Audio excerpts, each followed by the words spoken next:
তোমাদের ভালোবাসা আশীর্বাদ নিয়ে আবার অনেক দিন পর একটা ভিডিও নিয়ে আসলাম। আজকে আমি যাচ্ছি শ্যামসুন্দরী মায়ের মন্দিরে।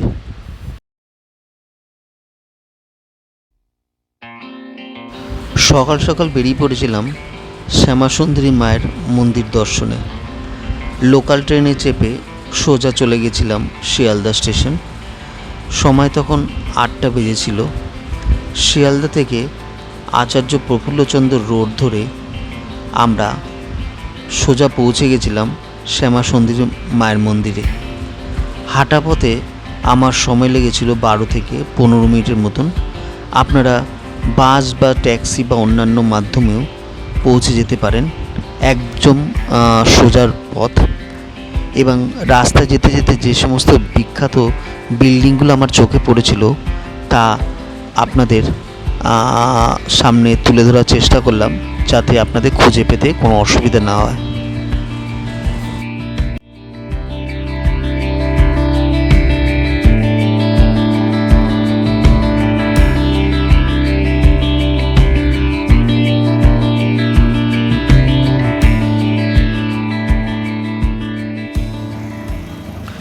অবশেষে শ্যামাসুন্দরী মায়ের মন্দিরের গলির সামনে এসে পৌঁছে গেলাম। সামনেই ফুলের ডালি দিয়ে সাজানো দোকান আছে। এখান থেকে ফুল মালা নিয়ে নিতে পারেন এবং জুতো এখানে রাখার ব্যবস্থা আছে। এই সরু গলির ভিতর দিয়ে গেলেই আপনারা খুঁজে পাবেন শ্যামাসুন্দরী মায়ের মন্দির। চলুন ভিতরের দিকে যাওয়া যাক।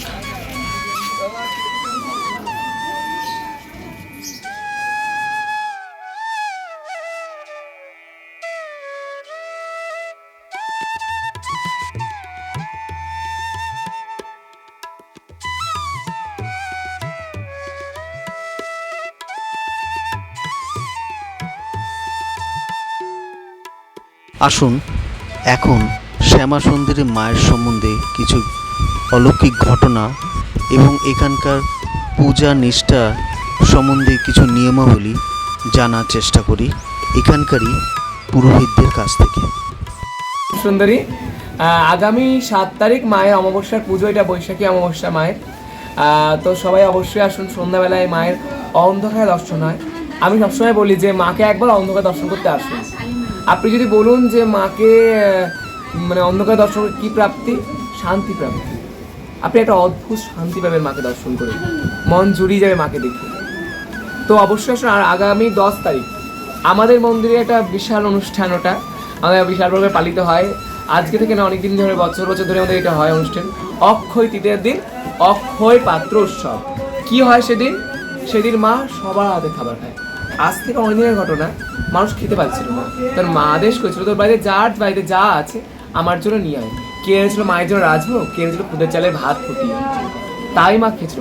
মার খেয়ে অত্যন্ত তৃপ্তি হয়েছিল এবং মা তাদের আশীর্বাদ স্বরূপ কি দিয়েছিল জানেন?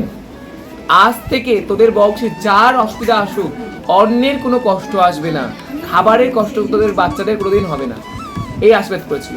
তো এটাতে অত্যন্ত মা খুশি হন। এবং মা তার সঙ্গে আবার কি বলে, আজ থেকে যুগ যুগ ধরে এই দিনকে, অক্ষয় তৃতীয়ার দিনকে আমার মন্দিরে অক্ষয় পাত্র উৎসব নামে অনুষ্ঠিত হবে এবং সকল ভক্তের হাতে আমি খাবার খাবো এবং যে আমাকে এই দিন রান্না করে নিজের হাতে খাবার দান করবে তার বংশে কোনো দিন অন্নের অভাব হবে না।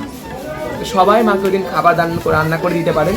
শুদ্ধাচার মেনে মায়ের জন্য ভোগ নিবেদন করে দিতে পারেন। মা আপনার সবার হাতে রান্না খায়। মায়ের মন্দিরে প্রচণ্ড নিয়ম আছে। নিয়ম থাকার কারণ কোনো দিন অন্য দিন মায়ের ঘরে কোনো রান্না খাওয়া বা অন্য কিছু দোকানো সম্ভব হয় না। তো ওই দিন সবাই আসুন, মাকে নিজে হাতে রান্না করে খাবার দিন। মা সবার হাতে খাবার খাবে। তার সঙ্গে মাকে সোনা দান করা হয়। এবার সোনা দান করা মানে তো আপনারা হয়তো ভাববেন যে বাবা আমি কী করে দান করব। সবার তো সামর্থ্যের মধ্যে নেই। একটা ছোট টিপ হয়তো 100 দাম, সেটাও দিতে পারেন, বা তাও দেওয়ার ক্ষমতা নেই, দেবেন না। মা কোনো সময় বলে দেয়নি যে আমি দিলেই খুশি হবো, না দিলে খুশি হবো না। মা জানে কার কতটা সামর্থ্য আছে, তার কাছে মা করিয়ে নেয়। কিন্তু মাকে যদি ওই দিন সোনা দান করা হয় তাহলে কি প্রাপ্তি হয়? আপনার ধন ভাণ্ডারে, ধন সম্পত্তি যে ভাণ্ডার, সেটা অক্ষয় থাকে। তো অবশ্যই মাকে দেওয়ার চেষ্টা করবেন যার যেটুকু সামর্থ্য। ভালো থাকবেন। জয় মা শ্যামসুন্দরী।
यशो देहि भाग्यं भगवती देहि मे पुत्रां देहि धनं देहि सर्वां कामंश्च देहि मे दुर्गतारिणी दुर्गेतं सर्वाशुभ निवारिणी धर्मार्थ मोक्षदे आयुर्देहि यशो देहि भाग्यं भगवती देहि मे पुत्रां देहि আচ্ছা ঠাকুরমশাই, একটা প্রশ্ন আছে যে শনিবার ছাড়া আর কোন কোন দিন আসলে মায়ের পুজোটা হয়, এবার কোন দিন আসলে ভালো সেটার ব্যাপারে যদি একটু কিছু বলেন তাহলে। হ্যাঁ, মায়ের কাছে এখানে 28 শনিবার আসার কথা আছে। যে কোনো ভক্ত যদি মাকে 28 শনিবার দর্শন করে, তাবিজ কবচ পাথর কিছু লাগবে না, সমস্ত গ্রহদোষ কেটে যাবে, শুধু মাকে দর্শন। 28টা যদি কোনো ভক্ত শনিবার দর্শন করে, আর তার সঙ্গে সঙ্গে আমাকে জিজ্ঞেস করেন কোন বার আসা মায়ের কাছে ভালো, তারপরে তো মঙ্গলবার আমি বলবোই, আর বৃহস্পতিবার আমি অবশ্যই বলবো, কারণ বৃহস্পতিবারটা মায়ের কাছে এখানে আসা, এখানে হলো মাকে প্রত্যেকটা অমাবস্যায় লক্ষ্মী রূপে পুজো হয়। শুধু কালী পুজোর দিন মাকে তন্ত্রের পুজো হয়, অন্যভাবে পুজো হয় মায়ের এখানে, কালী রূপে পুজো হয়। মা দেখবেন কোনো সময় মুন্ডমালা পরে নেই, মা কোনো সময় মুন্ডমালা, কালী পুজোর সময় একটা মুন্ডমালা পরে, তাছাড়া সব প্রত্যেকটা অমাবস্যায় এমনি গয়না সোনা গয়না অলঙ্কারে মা সজ্জিত হয়, মায়ের পুজো হয়নি। তো সেই অর্থে যে আপনি ওইভাবে আপনি বৃহস্পতিবার আসতে পারেন, মঙ্গলবার আসতে পারেন, এই প্রত্যেক দিনই ভিড় থাকে সেই অর্থে। কিন্তু আমাকে জিজ্ঞেস করেন তো বৃহস্পতিবারটা মায়ের ভালোবার, সেই হিসেবে বলতে পারি মঙ্গলবার বৃহস্পতিবার শনিবার। আর মায়ের কাছে এখানে একটা কথা বলি, আমরা প্রত্যেকটা মন্দিরে যাই, ভোগের একটা কথা বলি, কিছু কোপন কেটে প্রসাদ পেতে হয় আমাদেরকে, কিন্তু এখানে তা নয়।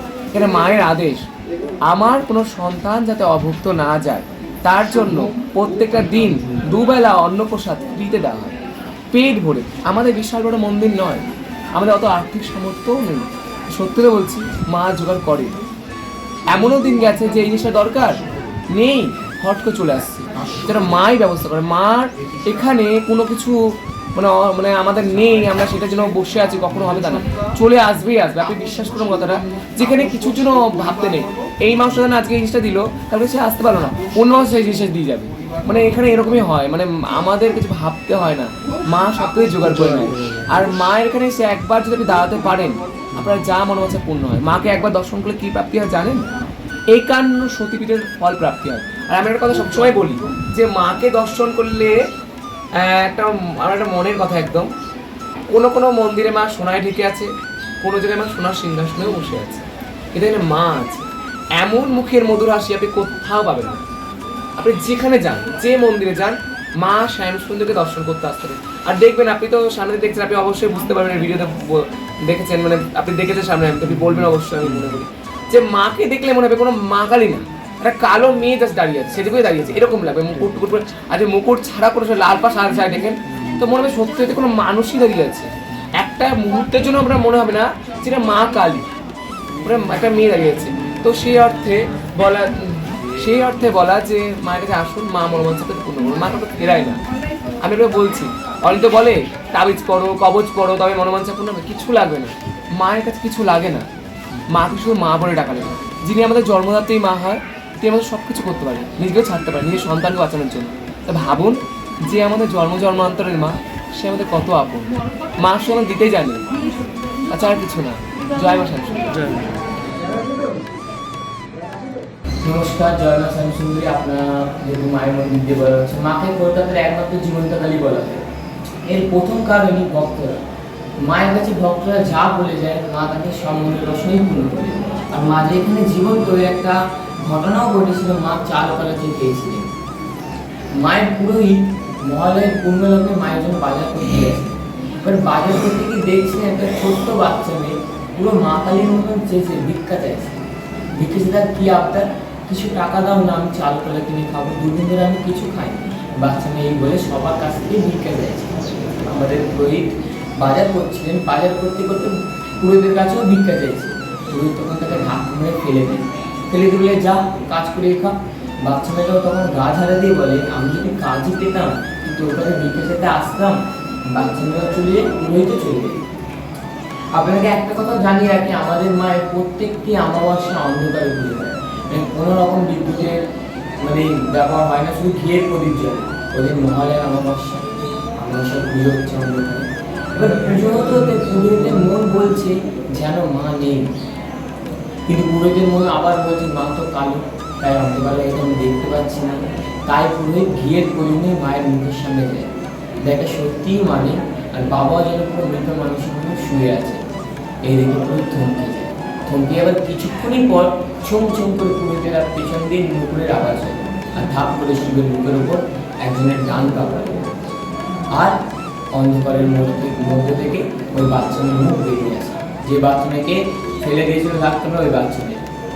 তখন মা মানুষের কণ্ঠে বলে দে চাল কলাবে দিবি নামে। এই শুনে পুরোই সঙ্গে সঙ্গে অজ্ঞান হয়ে যায়। এবার অজ্ঞান অবস্থায় মা ওনাকে বুঝাচ্ছে আমি শুধু বড় লোকের মা নই, আমি গরিবেরও মা। তাই এবার তুমি যে কোনো ভক্ত মাকে এক মুঠো চাল, এক মুঠো আতপ চাল আর একটি পাকা কলা দিয়ে পুজো দেয়, মা তাদের সব মনোবাসনা পূর্ণ করে। আমি অনিন্দিতা, আমি উত্তরপাড়া থেকে এসেছি। তো আমি এখানে প্রথমে এটা জানতে পারি, আমি ইউটিউব চ্যানেলের মাধ্যমে জানতে পারি যে মা এখানে খুবই জীবন। এবং আমি যখন আসি সেই সময়টি মানে হঠাৎ করেই আমার চলে আসা, মানে আমি এখানে যে মন্দিরটা খুঁজে পাবো বা কি পাবো না, আমি এখান থেকে যখন সকালবেলা আমি ঠিকই করেছিলাম যে মন্দিরে যাবো, তার আগে কিছু খেয়ে নেবো, বাট আমি সেদিনকে কিছু খেতেও পারিনি। কিছু পরিমাণে আমি একটা জিনিস কিনে খেতে যাব সেইটুকুনিও খেতে পারিনি। সেদিনকে হয়তো মায়ের আমার হাতে অঞ্জলি নেওয়ার ইচ্ছে ছিল, সেই জন্যই হয়তো আমি খেতে পেলাম না। তো আমি ওখান থেকে ডিরেক্টলি এখানে আসি। তো ওখানে আসলে এইখান থেকে আমি সোজা চলে যাচ্ছিলাম। একজন ভদ্রমহিলা বলে কোথায় যাবে, তুমি মন্দিরে যাবে? আমি বললাম হ্যাঁ, এই গলিটা দিয়ে যাও। তখন আমি এই রাস্তাটা ধরে এখানে আসি এবং এখানে এসে বসেছিলাম। বসে রাখে আমি চলেও যেতাম, হয়তো কিছু দেরি হচ্ছিলো বলে যত দেরি হয়। তখন একজন কাকিমা ছিলেন, তিনি বলে না আরেকটু বসে যাও, আরেকটু বসে যাও। এরকম বসে বসে আমি সেটার জন্য অঞ্জলিও দিলাম, আমার যা মনে দিচ্ছিল সেটা বললাম। এবং আমার বিশেষ করে না উইদিন 1 উইকের মধ্যে আমার জিনিসটা পূর্ণ হয়েও যায়। হ্যাঁ, উইদিন 1 উইক জিনিসটা, কিন্তু আমি সেটা খুব মন থেকে চেয়েছিলাম যে আমার এই জিনিসটা হোক। এবং আমি যে 2 ঘন্টা বসেছিলাম, আমি পুরো মন থেকে প্রার্থনা করেছিলাম যে আমার এই জিনিসটা হোক। দম থেকে এসেছি, আমার নাম প্রীতিকণা নিয়োগী।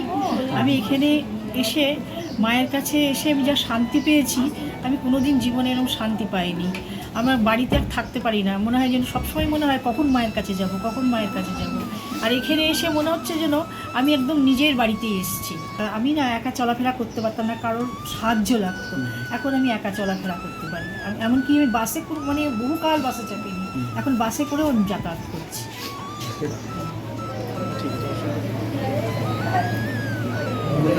আমি নিউ টাউন থেকে দমদম থেকে। আমরা বেসিক্যালি আমরা ফেসবুক সবাই করি, তো আজকাল আমরা ফেসবুক ইনস্টাগ্রাম থেকেই হঠাৎ করে একদিন মায়ের মুখের মধ্যে হাসিটা দেখতে পাই। তো দেখেই মনে হচ্ছে জীবন্ত কোনো মা দাঁড়িয়ে আছে, এতটা আপ্লুত হয়েছি দেখে, না এসে থাকতে পারলাম না। অনেক কদিন ধরেই ভাবছি আসবো, আসা হয়ে উঠছে না। তো আজকেই মা আমাকে ডেকেছেন, তাই জন্য আজকে আসতে পেরেছি। খুব সৌভাগ্য হয়েছে যে আমরা এখানে আসতে পেরেছি। এসে কেমন লাগে? এসে সত্যি খুব ভালো লেগেছে, মনে হচ্ছে জীবন্ত মায়ের সামনে আমরা পুজো দিচ্ছি, তাই মনে হচ্ছে।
आराध्यं पुष्पिवर्धनं नरनारी प्रियन्तं च नित्यं प्रभवजायते दास्कटुं व्योमवायुते च ॐ यं यं ॐ यं यं ॐ यं जगन्नाथ के जय मां जय भवानी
जैसा मन वैसा फला हो गया समय में देखिए दादी जी बादाम